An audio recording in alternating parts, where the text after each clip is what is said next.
샬롬. 지난 한 주간도 평강했습니까?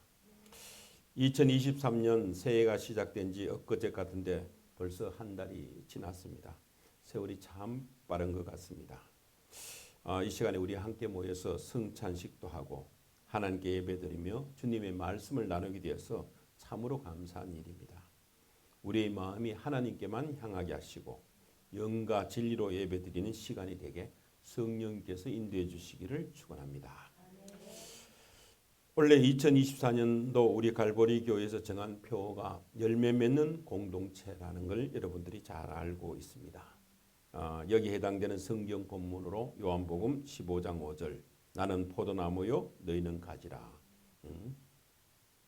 그가 내 안에 내가 그 안에 거하면 사람이 열매를 많이 맺나니 나를 떠나서는 너희가 아무것도 할 수 없습니다 라고 정한 것은 여러분들이 잘 알고 있고 또 1년 내내 마음에 새기면서 살아가야 될 것 같습니다. 지난 설교에서는 이 요한복음 15장 1절에서 8절의 말씀을 중심으로 열매 맺는 공동체가 무엇인지 나눠봤습니다. 그러나 시간이 지나니까 여러분 다 잊어버렸을 것 같기도 하고 또 그때는 우리가 줌으로 예배를 드렸어. 좀 잘 기억도 안 날 것 같아서 지난주 설교했던 것을 잠깐 요약해서 다시 말씀드리겠습니다. 참 포도나무이신 예수님께서 우리를 향해서 너희가 열매를 많이 맺으면 내 아버지께서 영광을 받으실 것이고 내 제자가 될 것이다 라고 8절에서 말씀하셨습니다. 우리가 열매를 많이 맺으면 하나님께 영광이 올려지는 겁니다. 그리고 예수님의 제자가 되는 겁니다. 그러면 이 열매가 무엇인지를 우리가 알아야 될 거 아니겠습니까? 그죠? 그래서 이 우리가 15장 9절부터 14절 15절의 말씀을 통해서 그 열매가 바로 사랑이라는 것, 서로 사랑하는 것이라는 의미로 말씀을 드렸었습니다. 우리가 서로 사랑하는 열매를 맺을 때 우리는 비로소 예수 그리스도의 제자가 되고 그 사랑의 열매를 많이 맺으면 하나님 아버지께서 영광을 받으실 것이라고 성경에서 말씀하고 있습니다.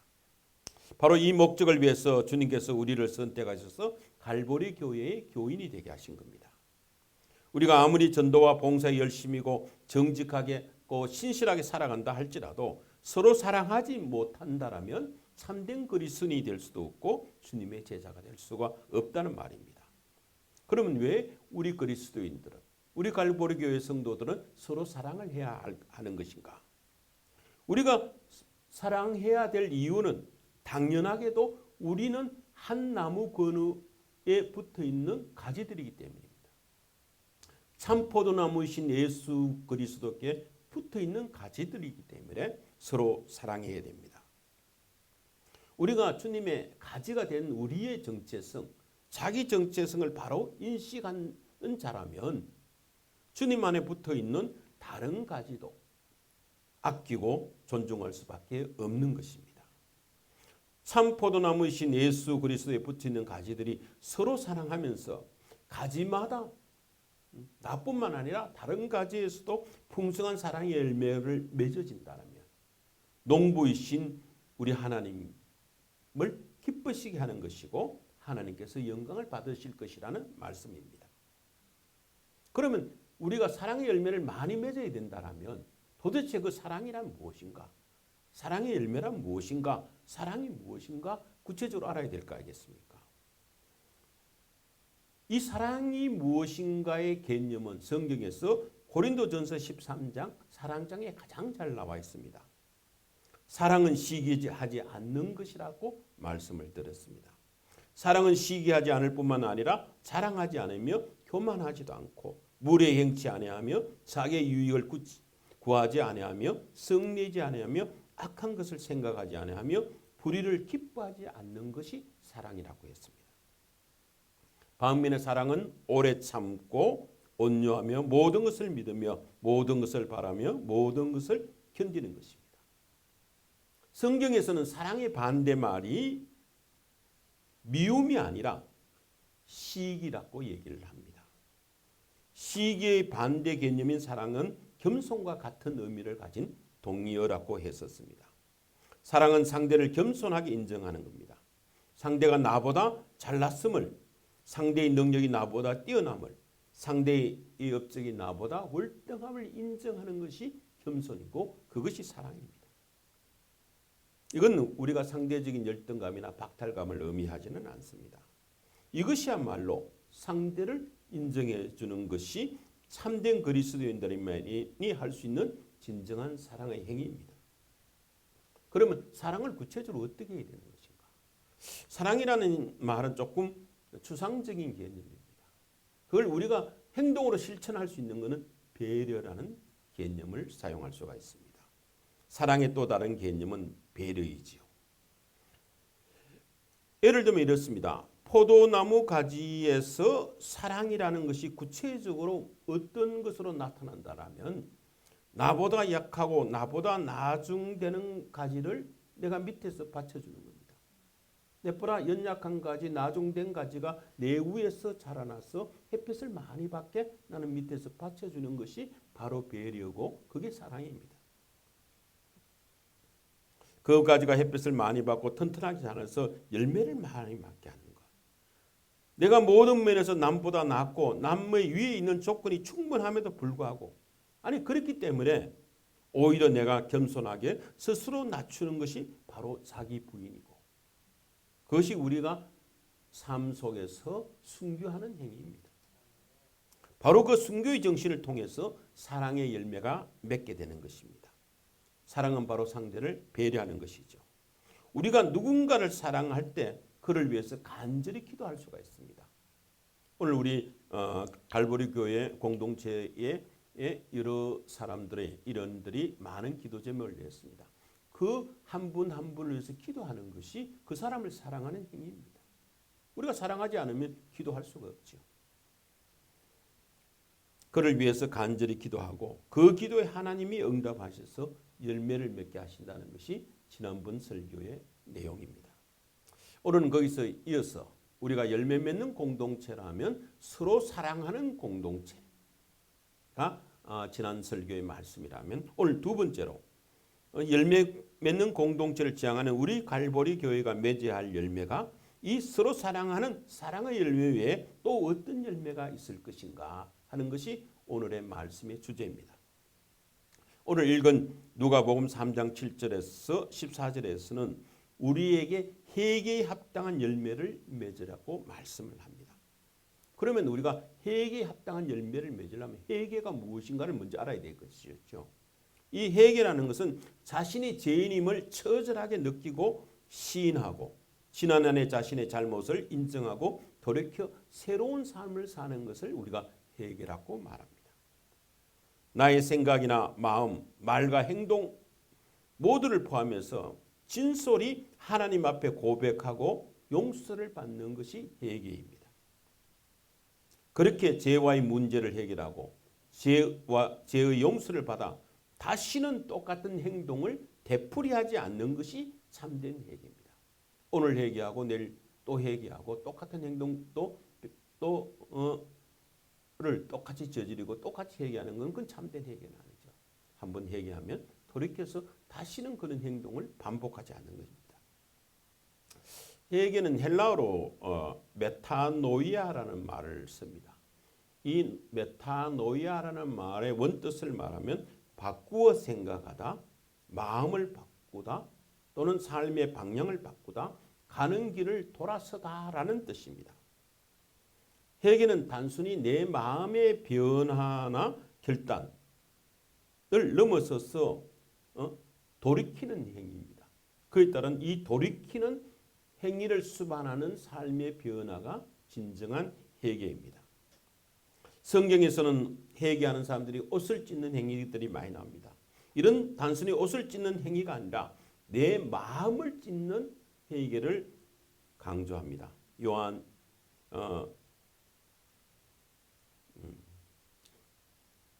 요엘서 2장 13절에 마음을 찢는 회개에 대해서 나오고 있습니다.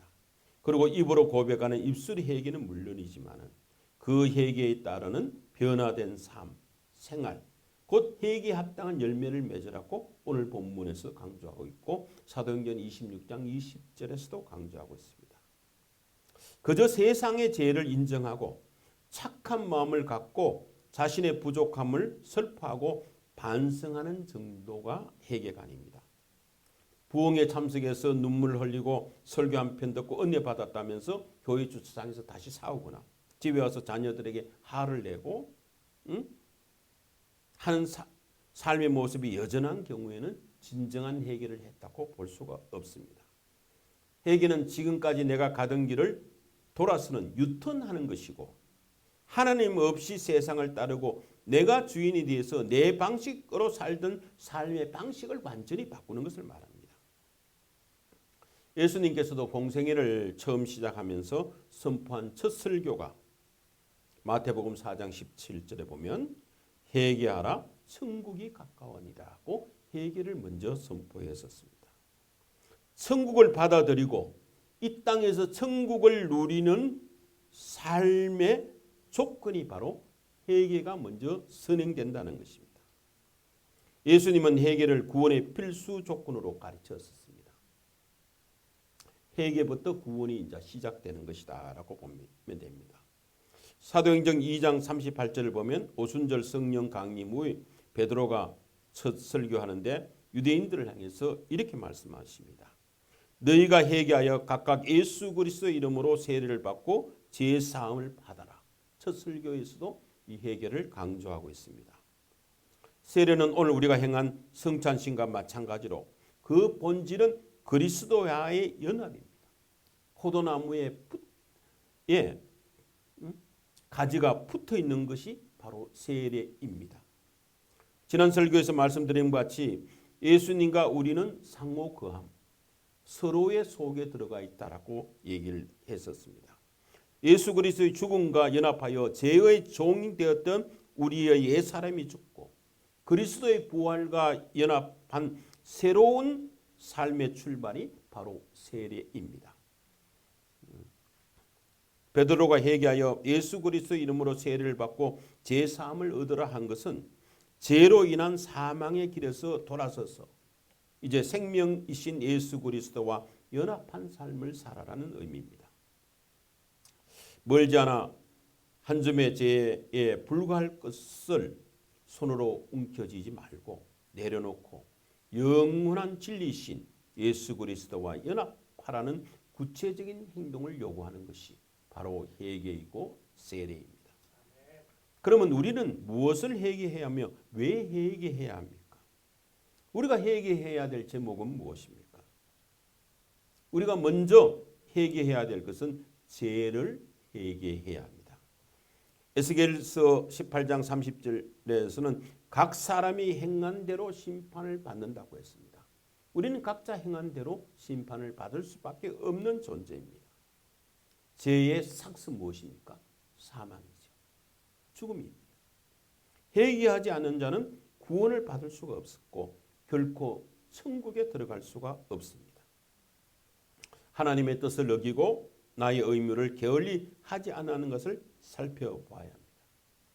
남의 마음을 상하게 하고 내 이웃을 사랑하지 못한 것을 돌아보고 회개해야 합니다. 사도 바울은 갈라디아서 5장 19절에서 21절에 음행과 더러움과 호색과 우상숭배와 주술과 원수 맺는 것과 분쟁과 시기와 분냉과 당짓는 것과 분열과 이단과 투기와 술취함과 방탕한 이런 것을 경계하며 이로부터 돌이키지 않으면 하나님의 나라를 유업으로 받지 못한다라고 했습니다. 여기서 말해 쭉 나열한 이런 것들이 내가 저지른지 않는지 내 마음속에 있는지 아닌지를 살펴보고 회개하고 돌이켜야 합니다. 오늘날 우상 숭배는 우리가 돌이나 나무에 우상을 새기고 그것에 절하는 것만을 말하지 않습니다.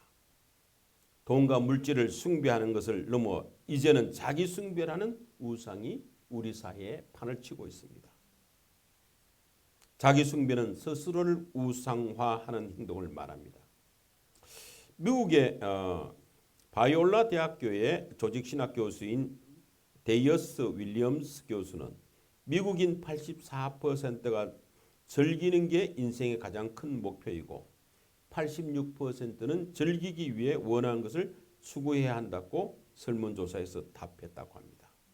91%는 자기를 찾기 위한 성찰이라 하라는데 공감한다라는 이런 자료를 인용하면서 우리 장로교의 표준 신앙 고백서인 베스트민스터 교리문답 제1문을 보면 사람의 제일 드는 목적은 하나님을 영화롭게 하는 것과 영원토록 그를 즐거워하는 것이라고 되어 있습니다.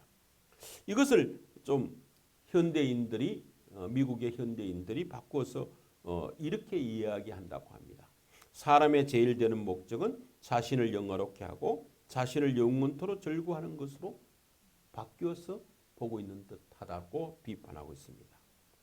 지금 세대는 자기 숭배가 세상에서 가장 빠르게 성장하는 종교가 되고 있는데 이를 명백히 하나님에 대한 반역이고 파멸에 이르는 길입니다.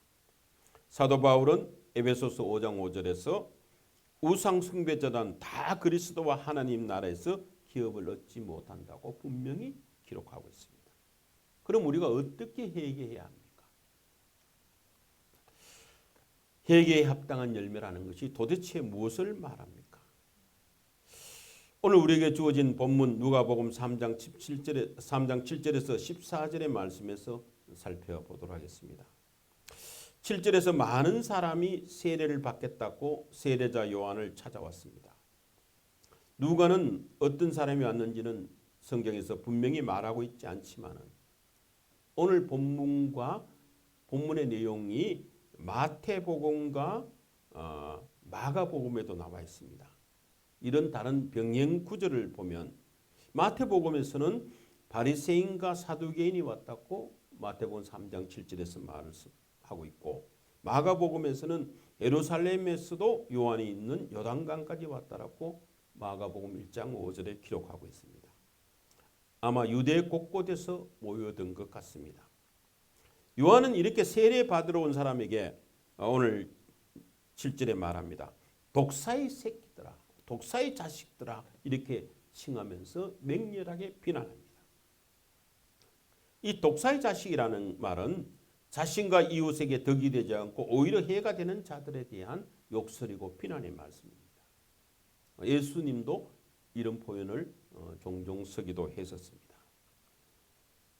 요한이 이어서 7절 하반절에 보면 누가 너희에게 일려 장차 올 진노를 피하라 하더냐라고 물어봤습니다. 그들이 처한 상황의 심각성을 고려해서 정신 차리라는 경고이고 죄를 속히 깨닫고 회개하도록 촉구하는 말이었습니다. 요한에게 세례를 받으러 와서 이처럼 혹독한 비난을 받는 사람들은 대부분 유대교에서 나름대로 잘 믿는 사람들입니다. 하나님을 섬긴다고 하던 사람들이 세례를 받으러 와서 지금 이제 독사의 자식이라는 이런 비난을 받고 있습니다. 그러나 그들의 신앙과 삶은 이분화되기 때문에 하나님을 믿는 신앙과 삶이 달랐기 때문에 이 같은 비난을 받고 있다라고 10절부터 14절의 말씀에서 유추해 볼 수가 있습니다. 아무리 교회에 오래 다니고 열심히 얻어도 우리가 종교적인 매너리즘, 형식적인 틀에 빠지면 이렇게 됩니다. 이 매너리즘은 하나님의 말씀 중에서 사람이 좋아하는 부분만 가리키거나 하나님의 말씀의 내용을 왜곡할 경우에 이런 매너리즘에 빠지게 되고 발생하게 됩니다. 그리고 성도들은 배운 말씀을 삶으로 실천하지 않고 그저 종교적인 열심이나 거칠애에 치중하면 매너리즘에 빠지게 됩니다. 8절을 보면 요한은 세례를 베푸면서 회개에 합당한 열매를 맺으며 살라고 권면합니다. 세례를 받아도 열매 맺는 삶을 살지 않으면 아무 소용이 없다는 말입니다. 세례는 자신의 죄를 자복하고 이제부터 새롭게 살겠다고 다짐하는 꼭 공표하는 예식입니다. 그러나 세례만으로는 정의롭고 도덕적인 삶을 대신할 수는 없습니다. 세례를 받은 사람은 지은 죄에 대해서 꾸준히 회개하고 같은 죄를 반복하지 않기 위해서도 항상 노력해야 합니다. 이 8절에 합당한 열매에서 합당한이라는 말은 원래 뭐뭐만큼 동일한 무게를 가지다는 의미의 단어입니다. 그래서 일치하는 뭐와 어울리는 이런 의미로 사용됩니다. 회개한 사람은 자신이 고백한 것과 격에 맞는 삶을 살아야 합니다. 우리가 회개한 그리스도인이라면 그리스도인답게 사는 것이 합당한이라는 단어입니다. 합당한 열매를 맺고라는 말을 헬라어 원문으로 보면 내가 회개하였다는 증거로 나타날 수 있는 그에 상응하는 열매를 의미합니다. 내가 회개했다고 한다면 그 회개 증거가 뭔가 그러니까 표시로 나타나야 되지 않겠습니까? 그게 합당한 열매입니다. 즉 마음속의 회개가 외적 생활에서 구체적인 모습, 행위로 나타나야 한다는 말씀입니다. 이어서 요한은 9절에서 가까이 와 있는 하나님의 심판에 대해서 경고합니다. 이미 도끼가 나무 뿌리에 놓여 있다라고 경고합니다. 만약 도끼가 나무 뿌리가 아니고 가지에 놓여 있다라면 그건 가지치기 하는 겁니다. 그런데 뿌리에 놓여 있다는 것은 그 뿌리를 송두리 쳐서 없애버린다는 것 의미입니다. 이 말씀은 이사야서 10장 33절에서 34절의 말씀을 바탕으로 한 것으로 심판이 시작되면 좋은 열매를 맺지 않는 나무는 찍어 불에 던져버린다는 것을 의미합니다. 이게 지난 설교에서 나온 요한복음 15장 1절에서 6절의 말씀도 이런 말씀이 나옵니다. 그런데 하나님이 찍어버리는 그 나무, 하나님이 판단하신 기준은 나무에 얼마나 무성하고 또 나무가 얼마나 아름다운 것인가에 있지 않습니다. 좋은 열매를 맺었느냐 아니냐, 거기에 달려 있습니다. 예수님도 마가복음 11장 13절에서 20절을 보면 잎만 무성한 무화과 나무에 열매가 없는 것을 보시고 그 나무를 저주하신 사건이 나옵니다. 이런 요한의 강한 메시지에 사람들은 두려움을 느꼈습니다. 열매 맺는 삶을 살아야 한다는 말씀에서 비롯된 건강한 두려움이죠. 그래서 무리들은 요한에게 우리가 무엇을 하리까 하면서 10절에서 물어봅니다.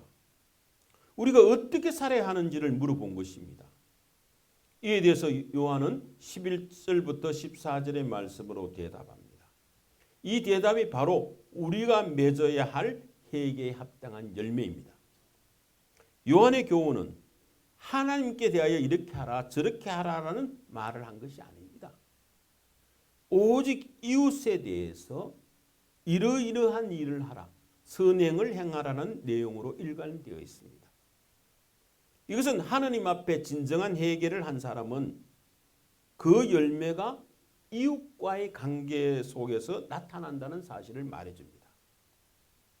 우리가 영화 밀항을에서 보면 살인자가 자기는 하나님 앞에 용서를 구하고 하나님께 다 용서받았다. 자기는 하나님 앞에 회개했다라는 말을 합니다. 그건 진정한 회개가 아닙니다. 하나님한테 회개하기 전에 먼저 사람과의 관계에서 먼저 용서를 구하고 회개를 해야 진정한 하나님 앞에도 진정한 회개가 되는 것입니다. 하나님 앞에 진정한 회개를 한 사람은 그 열매가 이웃과의 관계 속에서 나타난다는 사실을 말해줍니다. 그러므로 세례자 요한이 요구하는 회개에 합당한 열매는 당시 유대인에게만 적용되는 것이 아니라 오늘날 우리 그리스도인들에게도 적용되는 교훈이라고 볼 수가 있습니다. 그러면 회개에 합당한 열매가 무엇인가? 첫째는 11절에 나오는 나눔입니다. 요한은 먼저 무리에게 옷과 먹을 것을 가난한 이웃과 나누라고 했었습니다. 여기서 옷이라는 것은 원어로 본다면 이 겉옷이 아니고 겉옷 아래에 있는 속옷 키톤을 말합니다. 당시 팔레스타인 사람들은 여행 중에 또 팔레스타인 이 땅에서 이스라엘 땅은 밤이 되면 굉장히 춥습니다. 낮에는 덥고 그래서 갑자기 기온이 떨어지고 밤에 추위를 막기 위해서 두 벌의 속옷을 입기도 합니다. 그러므로 옷이 두 벌 있다 그래서 남은 옷이 있다 그래서 부유한 사람이나 남은이라고 만 생각할 수는 없습니다. 그냥 보통 사람일 수가 있습니다. 그리고 남은 여벌의 옷이 아니라도 자기보다 형편이 어려운 가난한 사람을 기꺼이 도와주라는 말입니다. 먹을 것 역시 먹고 남는 걸 도와줘라 하는 것이 아닙니다. 이 하나의 원리로 메시지를 하는 요한은 우리가 사용하고 남은 여유분을 나누라 하지 않고 우리가 먹고 입는 것 중에서 나누라고 말합니다. 이 말씀을 오늘날 상황에 본다면 너무 은행에 많은 잔고를 갖고 돈을 사놓고 살지 마라 이런 말씀입니다. 자식에게 너무 많은 유산을 남겨주지 말라는 말씀입니다. 1900년도 초에 세계 최고 부자인 사람 중에 한 사람이 미국의 철강왕 앤드루 카네기라는 분이 있습니다.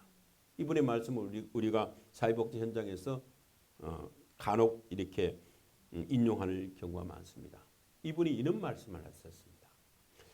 부자인 채로 죽는 것은 부끄러운 일이다 하면서 죽기 전에 17년 동안 전 재산의 90%를 사회에 환원했었습니다. 감리교의 창시자인 존 웨슬리 목사도 지갑이 회개해야 진정한 회개라고 말씀하셨습니다. 내 지갑은 열지 않고 회개했다고 말하는 것은 진정한 진짜 회개라고 볼 수 없다는 말입니다. 헛된 일에 돈을 펑펑 쓰면서 하나님의 일에 인생한다든지 자신을 위한 여러 가지 그 즐거움은 쾌락을 즐기는데 돈을 마구 쓰면서 이웃을 향한 나누면은 인색한 사람들이 있습니다. 이런 사람에게는 이웃에 대한 어떤 사랑이나 선한 것을 기대할 수가 없습니다. 자기의 이기심을 회개하지 않는 사람은 진정 회개했다고 볼 수가 없습니다. 오늘 성찬식에서 나눈 것처럼 예수님은 우리에게 살과 피를 내어주셨습니다. 생명을 주신 사랑을 베풀어 주셨습니다. 이웃을 향한 나눔이 회개에 합당한 첫 번째 열매입니다. 그럼 두 번째 열매는 무엇인가? 회개에 합당한 두 번째 열매는 정의의 실천입니다. 12절과 13절에 나와 있습니다. 요한은 세리들에게 부과된 것 외에 거두지 말라고 13절에 말씀하고 있습니다.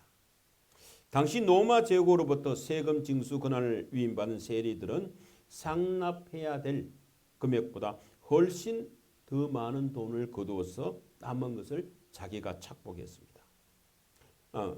그러다 보니 온갖 부정과 부패가 난무해졌고 세리들은 로마 사람들을 위해 자기 백성을 착취한다고 해서 매국노 취급을 받았습니다. 사람들은 그래서 세리들을 멀리하고 뿐만 아니라 죄인 취급하고 미워했습니다. 당시 세리들이 한몫 챙기려고 매국노 소리를 들으면서까지도 이 일에 종사하고 있는 점을 고려할 때 부과된 것 이상으로 거두지 말라는 요한의 말은 세리의 일을 그만두라는 말로 해석할 수도 있습니다. 그러나 요한이 그들에게 말한 것은 그들의 세리 일을 그만두라고 하는 것이 아니라 착취하지 말고 합리적인 범위 안에서 스스로를 대해서 거두라는 말입니다. 세리들도 필요하죠. 세금 거둔 사람들도 필요합니다. 이런 사람들도 자기한테 주어진 권한 안에서 정당한 일을 행하라는 것입니다. 즉 공평하고 바르게 살라는 것입니다. 우리가 누가복음 19장 1절에서 10절 보면 그 삭개오가 나오죠. 여리고성의 세리장 삭개오가 자기는 토색한 것이 없다라고 주장을 합니다. 뭐 이렇게 정의롭다기에 보이지는 하지만은 공정한 세리였다라고 주장을 하고 있습니다. 요한이 말하는 회개에 합당한 열매는 이익이 없더라도 원칙대로 정의롭게 살아야 한다는 말입니다. 불이한 이익을 포기하라는 말입니다. 자신의 생계나 정당한 삶을 초월해 다른 이웃에게 고통을 주면서 자기 유익을 구하지 말라는 것입니다. 하나님의 말씀을 지키고 원칙대로 살기 때문에 손해보는 것이 바로 정의이고 회개에 합당한 두 번째 열매입니다. 세 번째 열매는 무엇인가? 14절에 나오는 자족하는 삶입니다. 요한은 14절에서 군인들에게 사람에게서 강탈하지 말며 거짓으로 고발하지 말고 받는 급료를 족한 줄로 알라라고 하셨습니다. 요한은 당시 군인들이 수용하기 가장 어려운 지금 요구를 하고 있습니다. 그 당시 군인들은 봉급이 매우 적었기 때문에 군인들은 그 부족함을 채우기 위해서 강탈하고 착취하는 일을 서슴지 않게 행했습니다. 그리고 주어진 권력을 악용해서 백성들을 억압하고 강탈하며 거짓 고발로 자기 이익을 챙기는 것이 일수였습니다.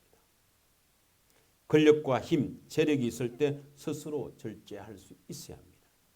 족한 줄 모르고 강탈하고 고발하고 가욕을 부리게 된 경우에 망하게 됩니다.